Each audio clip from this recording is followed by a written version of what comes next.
Lahko rečemo, da smo z letošnjo tako zimsko kot pa poletno turistično sezono izredno zadovoljni.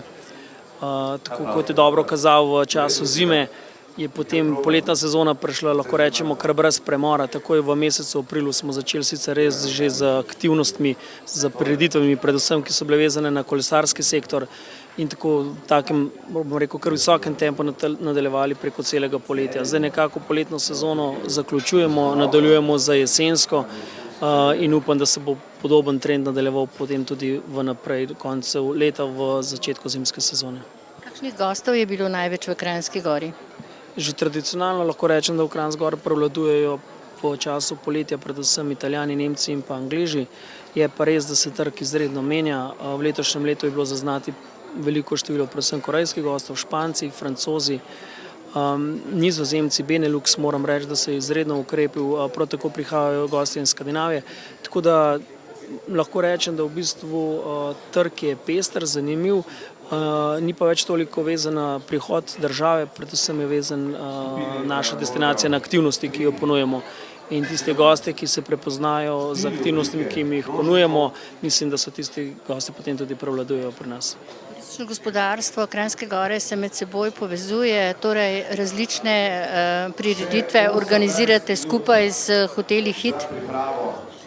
Ja, res je, v Kranjski Gori ni le turizem Kranjskega Gora, niti ne samo hoteli Hit. Mi sodelujemo tako s turističnimi društvi, kot z manjšimi ponudniki, kot z organizatorji. Lahko rečem, da smo lansko leto v sklopu organizacije v turizmu Kranjska Gora organizirali preko 32 večjih dogodkov. Če pogledamo, je bilo organizatorjev 22, tako da je to kar pester nabor vseh sodelujočih in lahko rečem, da v bistvu nobena turistična destinacija brez sodelovanja z ponudniki različnih storitev, ne samo namestitvenih kapacitet, ne more izvajati programa, kot si ga želi, in mislim, da smo mi tukaj kar na pravi poti. Že tradicionalno pa pripravljate festival narodno-zabavne glasbe v Kranjski Gori, ki bo v soboto tukaj v dvorani Vitranc.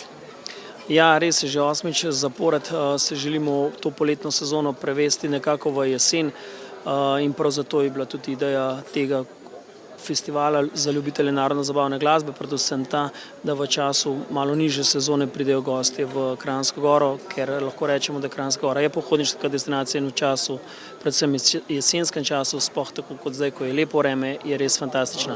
Narodno-zabavna glasba bo prevladovala ta konec tedna, oktober 3 fest, predvsem bodo tukaj nastopali slovenski muzikantje, Veseli begunčani, Ekstra kvintet, seveda pa smo k sodelovanju povabili tudi narodno-zabavni ansambel iz sosednje Avstrije, Grazer Spacer, zelo znan ansambel in mislim, da bojo za svojo glasbo in pa pestrim repertoarjem, ki ga imajo, navdušili naše obiskovalce.